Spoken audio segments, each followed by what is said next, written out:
A leader has an attitude that makes him or her different from followers. And the lion exhibits that attitude. Now, what's the main thing that shocks me about the lion is that the lion is not larger than the giraffe, bigger than the elephant, or heavier than the hippo.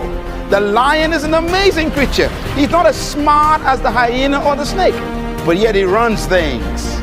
That's because the lion has something that we need to capture. The lion is the king of the jungle because of one word: attitude. An army of sheep led by a lion will always defeat an army of lions led by a sheep, because leadership can transform cowards into violent warriors. The right kind of leadership can transform timid into bold people who are fearless. Leadership is that powerful. Leadership can walk into a camp of depressed people, and in 20 minutes they have turned on into unbelievable, powerful armies.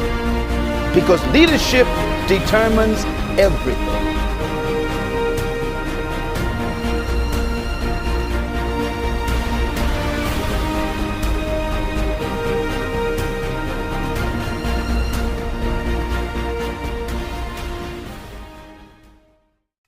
What is up, YouTube? Live via satellite here, and today we are talking Kingdom, Manga chapter 574.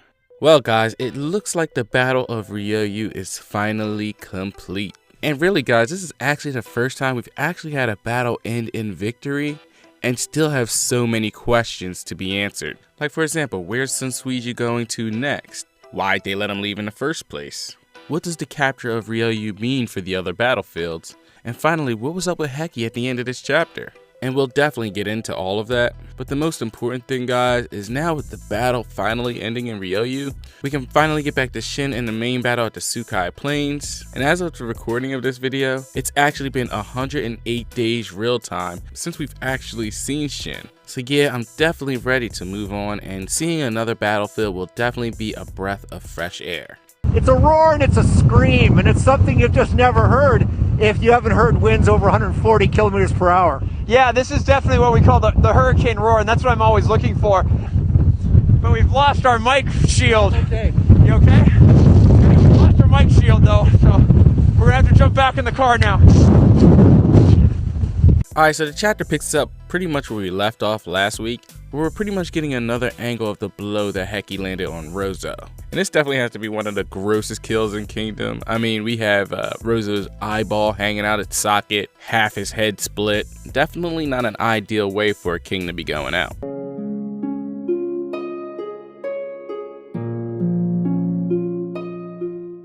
And as everyone realizes what has just occurred, the Heki and Figo armies burst into cheers in celebration that Rozo is now dead. And the Figo king, even though he was worried for a second, states what I think that most Kingdom fans were thinking when he says that it's about damn time you finally grew a pair. Quite smart. You really need to grow a pair.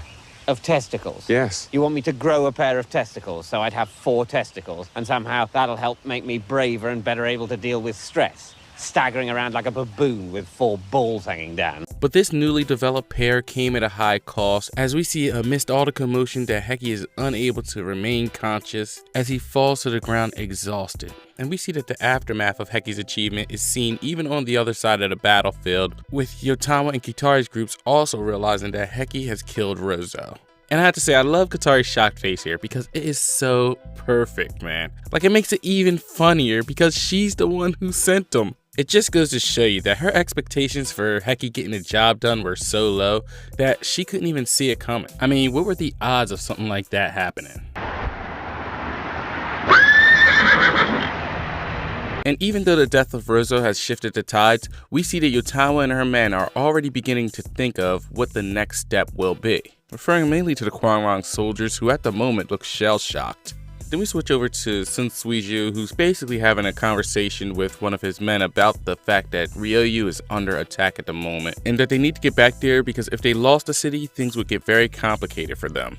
And one of his men believes that even though the city may be under attack, it wouldn't fall so easily to a small detachment. But Sun Suiju believes that there's something going on that they haven't quite thought of. And he doesn't have to wait too long to see just how right he was, because as they arrive at the city, they're almost shocked to see just how many of Yotanwa's men are there waiting for them. And it's here where Sun Suiju finally put everything together. That when Yotanwa's men had all split up, that most of them had circled back around to go and capture the city. And that's why during the battle, Yotanwa had so few men come to her aid. But then Sun Suiju and his men see the Kwangrang army coming up from their rear. And initially the Zhao troops are excited to have reinforcements, and even Empo starts to ready his archers for the incoming threat. But Empo quickly calls off that order, as you can tell he's noticing something. And as the Kwangrang army gets closer and closer, Sun Suiju begins to notice it too. It is Yotanwa riding in front, leading this Kwangrang army. And the look on Sun Suiju's face says it all. Surprise, motherfucker.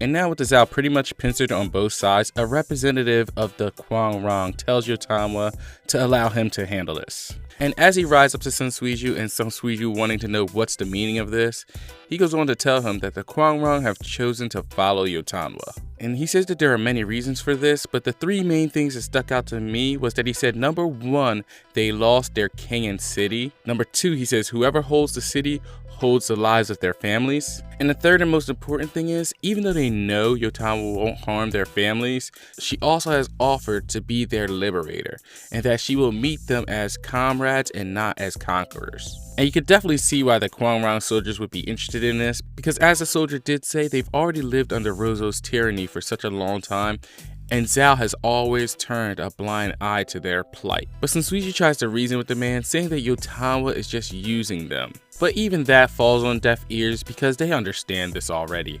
But they also don't expect for her to be the type of person who goes back on their word, because if she were, then there's no way that she would have been able to bring so many mountain tribes under one banner. Saying that he's not naive enough to think that they'll be able to bury the hatchets so soon after clashing, but it is their belief that Yotanwa is someone befitting of the title King of Kings. And with that, tells Sun Suiju that this is your loss and to leave these lands, but not in the direction of Gyo. And that if he ignores that warning, that they shall have to contend with them.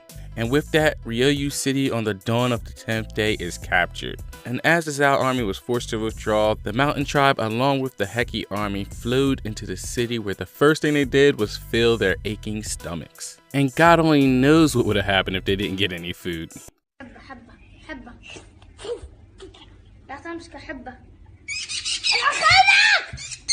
Meanwhile, we also see that some of the Kwangrang and their families are being united, but we also see that Kitari is a little on edge, wondering if it's safe to be so close to the Kwangrang, considering that there's people on both sides who still would kill if they had the chance. But Yotanwa brings up the point that they're being cautious and that only a small number of them have been let inside. And even though Kitari believes that the Kwangrang will stab them in the back, Yotanwa lets her know that once the same things were said about her Mara tribe, but now she counts them as her most trusted allies. But in the midst of wondering why Yotanwa is so carefree and easygoing during situations like this, she also tries to throw in the fact that they need to keep an eye on the Zhao army that left earlier. But this is interrupted by a huge commotion as we see the mountain tribe in an uproar cheering General Heki. And as we see Heki bandaged up and being helped toward Yotanwa and Kitari, Yotanwa is glad to see that the hero has awakened, while Kitari says he's wobbling like an old man.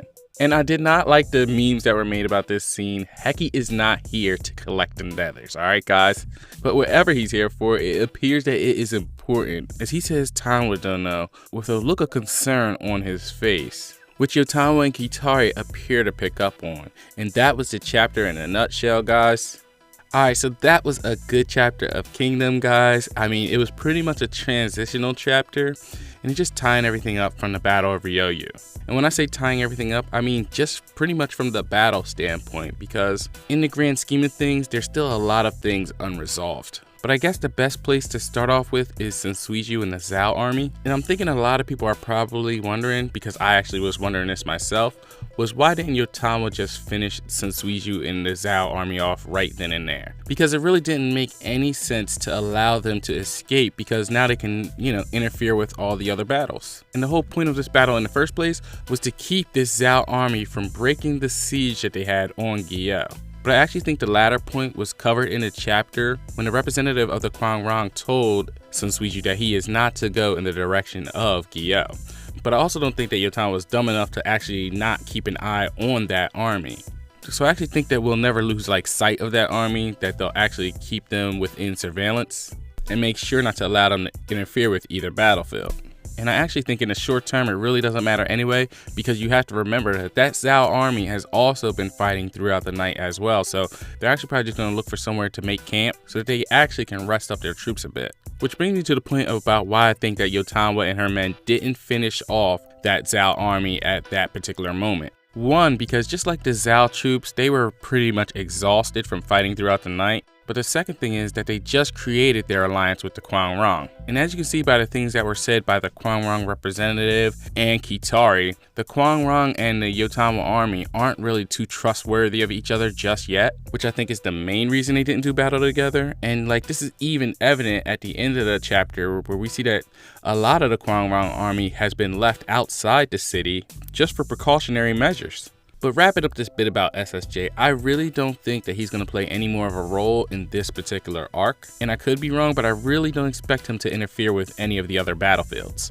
So what I actually think this means for the other battlefields is that they may be able to break down the defensive web that the Zhao set up in order to isolate the three armies from each other. So potentially at the minimum, they'll be able to at least communicate with Kanki's army at Gyeo. And now that they should have plenty of food, possibly be able to resupply the Kanki army. Which is the one thing that I hope Heki wasn't about to bring up when he was talking to Yotanwa. Because obviously it seems like a bit of time has passed since Heki's been knocked out, but I still think it's probably the 10th day. And the one thing I'm hoping that Heki doesn't say is that he's received a message that Kanki and his army have abandoned Gyeo. Because you remember that Marin did say that if the food supply ever got down to the point that they only had a day's worth of food left, that he asked Kanki to promise him that they would lift their siege and abandon Gyeo in order to save themselves. But I don't think it came to that point yet, because I think that they would still have a couple days of food remaining at this point. But if I had to guess why Heki looks so concerned, that would have to be my guess. Unless at the end of the chapter, Heki was just really happy to see that Yotanwa and Kitari were still safe. But that was just something that caught my eye. But I'm interested to know what you guys think that Heki was possibly about to tell Yotanwa, other than jokes about saying that he was coming for the nethers. So yeah, Kingdom's on break this week, but hopefully when we return, we finally get back to seeing what's up with the Haishin unit. And it's been a long time, but we'll probably see that Akko's still out of commission, and maybe we'll finally get some temporary promotions for Shin and Ohan, just like how we saw Moten get that promotion earlier on in the arc. But now guys, let's move on to the comment of the week. And this week's comment comes from Fu. And what he had to say was this. Yep.